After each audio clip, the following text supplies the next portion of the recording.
Good evening, everyone. Gather around as I recount a tale that will chill your bones and make your heart race. This is a story of love, betrayal, and the restless spirits that refuse to be silenced. It was the final semester of senior year when Emily discovered she was pregnant.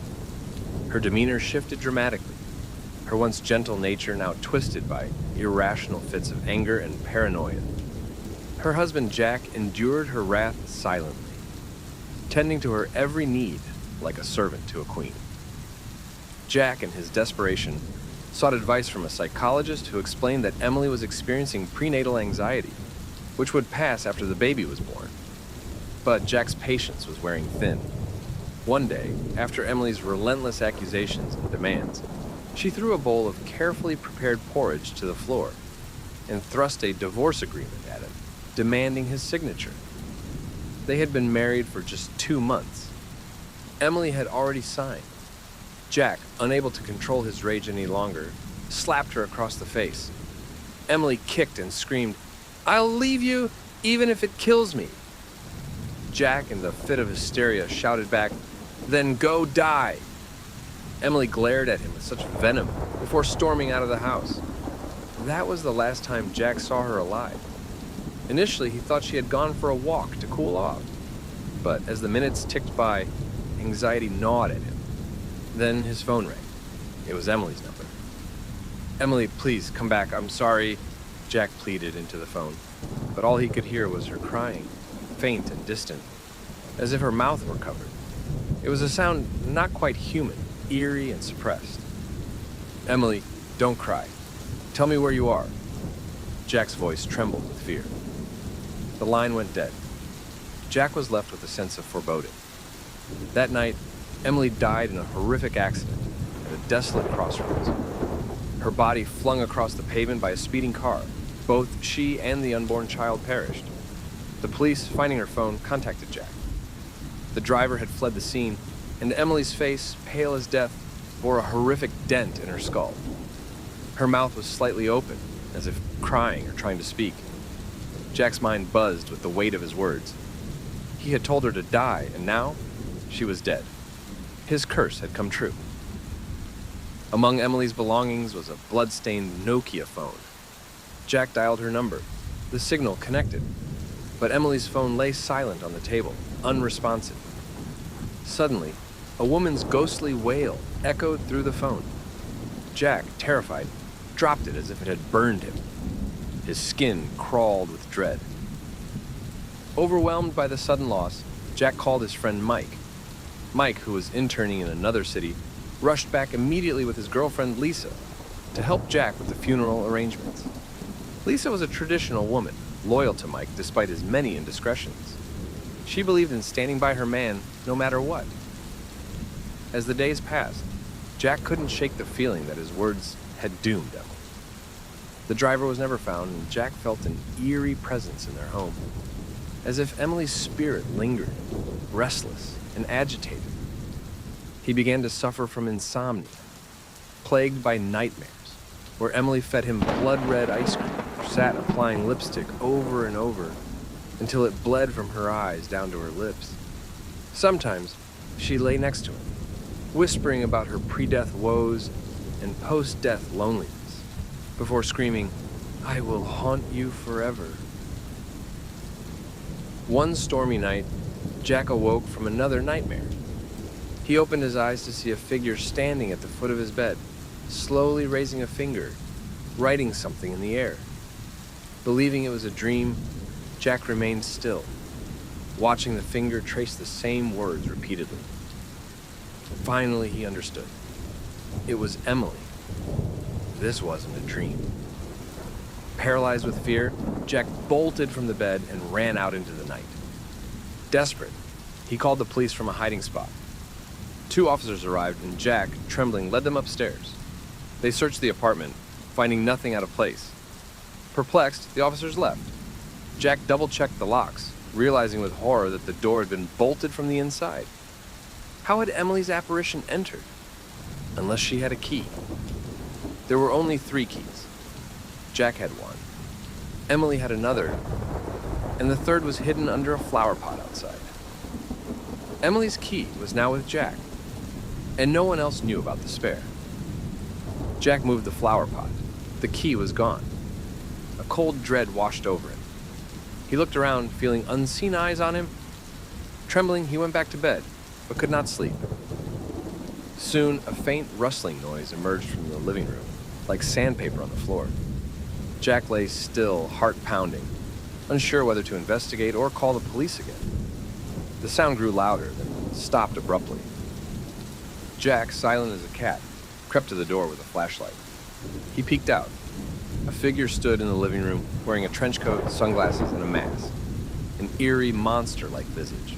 Jack's terror-stricken scream echoed as he dashed out of the apartment, running blindly through the deserted streets.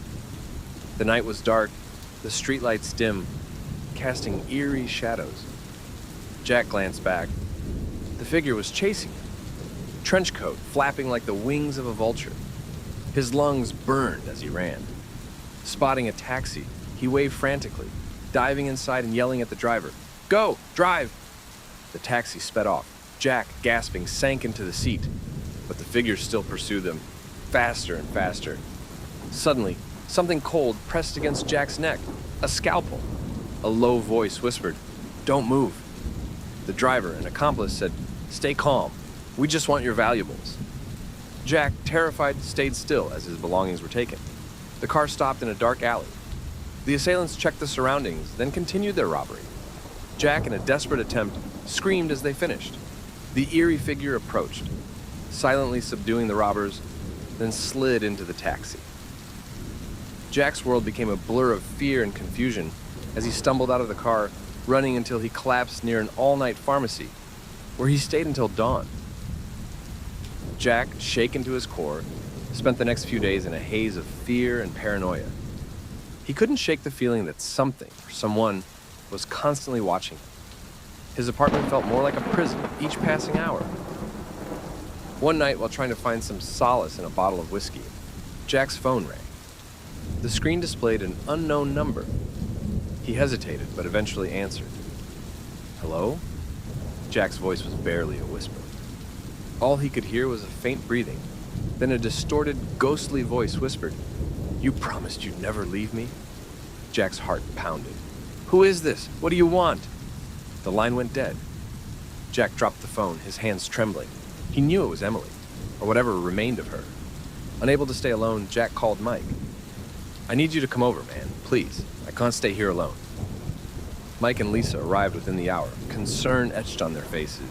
They found Jack pacing the apartment, muttering to himself. Mike placed a reassuring hand on Jack's shoulder. "We're here now, buddy. Tell us what's going on." Jack recounted the strange occurrences, the phone calls, and the eerie figure. Lisa, ever the skeptic, suggested they bring in a priest to bless the house. Mike, however, thought it might be best to leave the apartment for a while. That night, they decided to stay together in a nearby hotel. Jack felt a semblance of safety surrounded by his friends. As they settled in, Lisa tried to lighten the mood with some small talk, but Jack's mind was elsewhere. At around midnight, Jack woke to the sound of whispering. He sat up, scanning the room. Mike and Lisa were sound asleep. The whispering grew louder, more insistent. Jack followed the sound of the bathroom. He opened the door slowly, the light flickering on its own. In the mirror, written in what looked like blood, were the words, "You can't escape me, Jack!" Jack stumbled back, falling to the floor. He screamed, waking Mike and Lisa. They rushed to his side, but by the time they saw the mirror, the words had vanished. Lisa rubbed her eyes, exasperated. "Jack, are you sure you're not just imagining things?" Jack, frustrated and terrified, shouted, "I know what I saw!" Mike intervened. "Look, let's get some rest. We'll figure this out in the morning." They eventually drifted off to a restless sleep, but Jack's slumber was haunted by Emily's ghostly visage, her eyes empty and accusing. The next day, they decided to visit a local psychic, hoping for answers.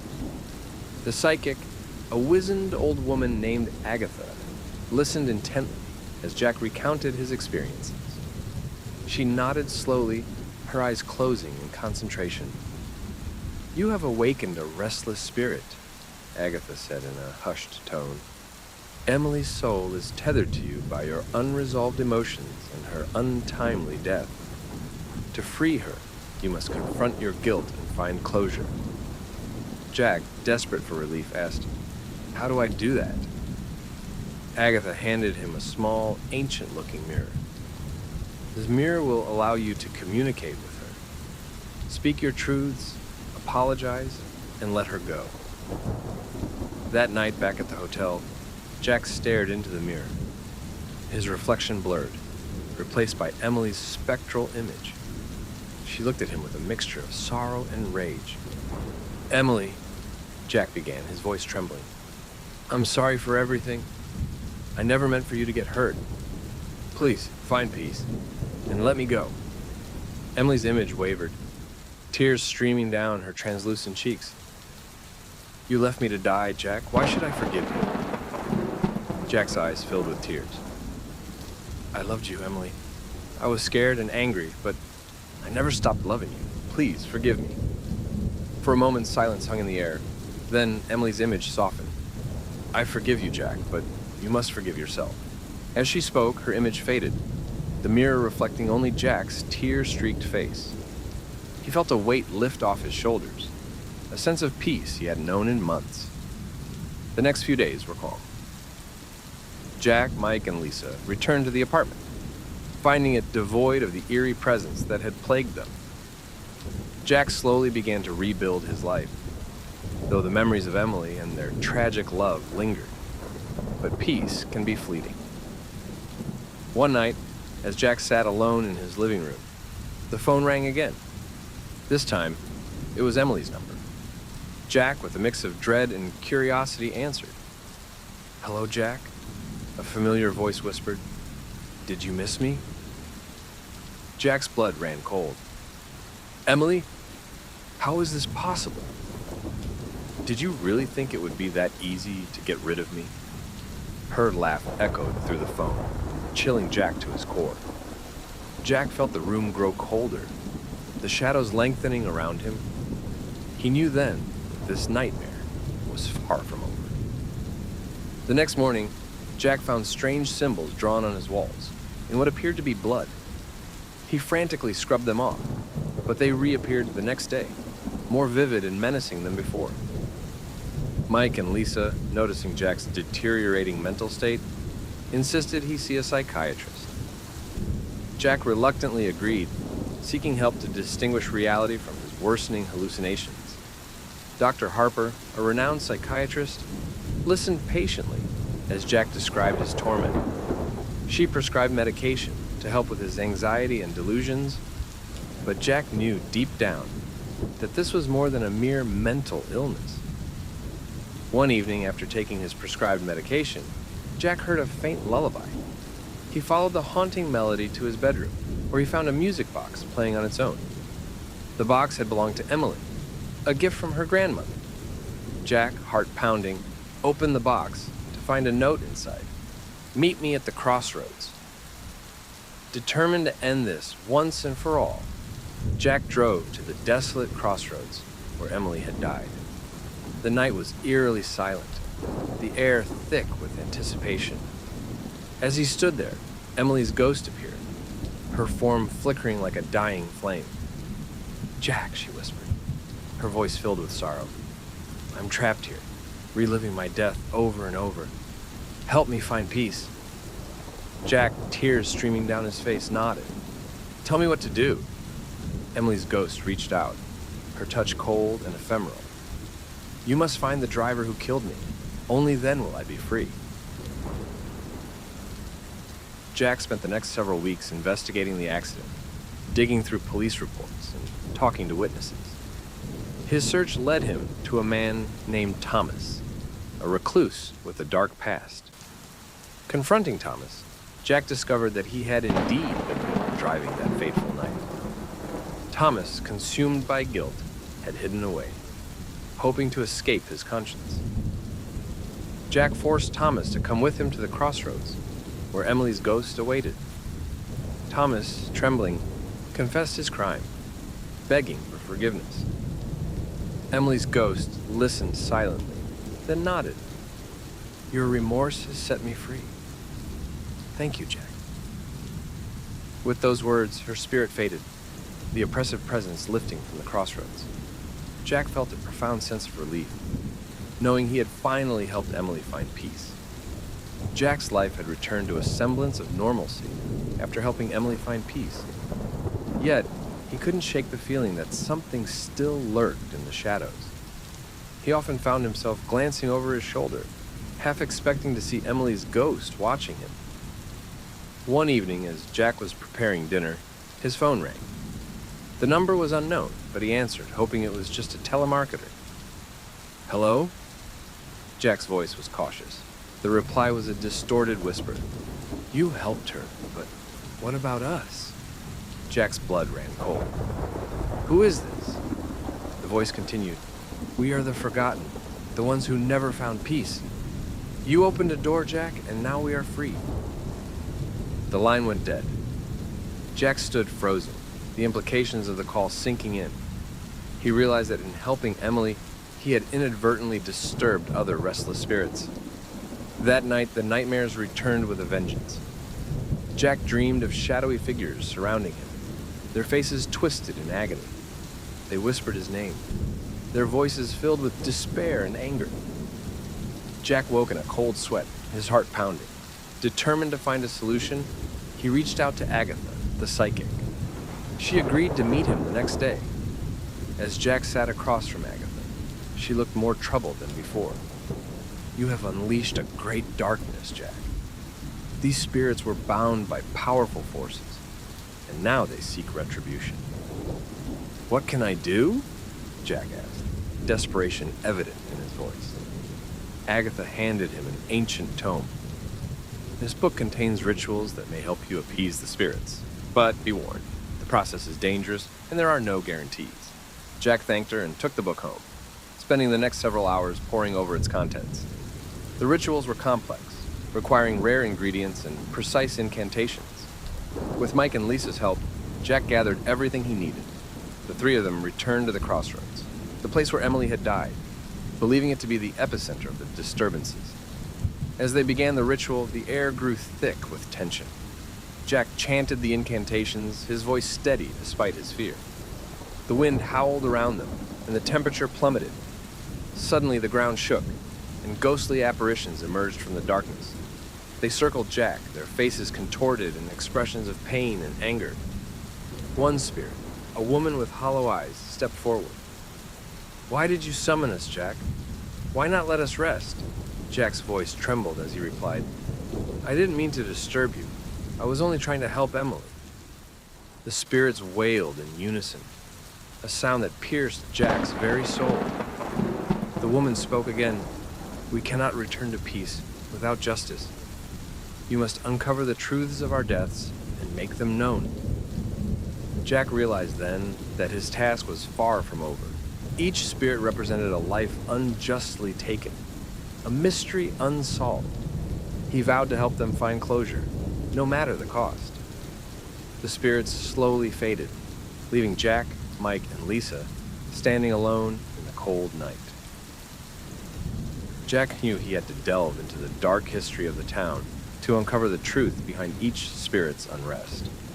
Over the next few months, Jack tirelessly investigated the town's history, uncovering tales of murder, betrayal, and deceit.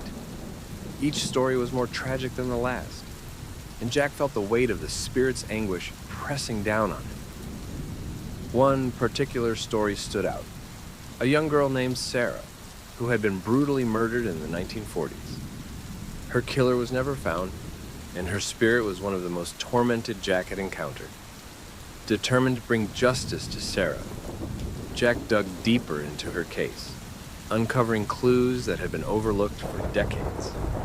He discovered that Sarah's killer was a prominent town figure, someone who had used their influence to bury the truth. Armed with this knowledge, Jack went to the authorities, presenting his findings. The case was reopened, and the killer's identity was finally revealed. The town was rocked by the revelation, and Sarah's spirit, along with many others, found the peace they had long been denied. As Jack stood by Sarah's grave, he felt a sense of closure. The spirit's whispers had ceased, and the oppressive darkness that had haunted him lifted. He knew his actions had brought justice and peace to those who had suffered. And so, our tale comes to an end. Jack, though scarred by his experiences, emerged as a beacon of hope for the restless spirits he had helped. His journey was fraught with danger and despair, but through it all, he found redemption. Thank you, dear listeners, for joining me on this chilling journey. Remember, the past may be filled with shadows, but it is our duty to bring light to those dark corners. May you find peace and comfort in your own lives, and may the spirits of the departed rest in eternal peace. Until we meet again, good night.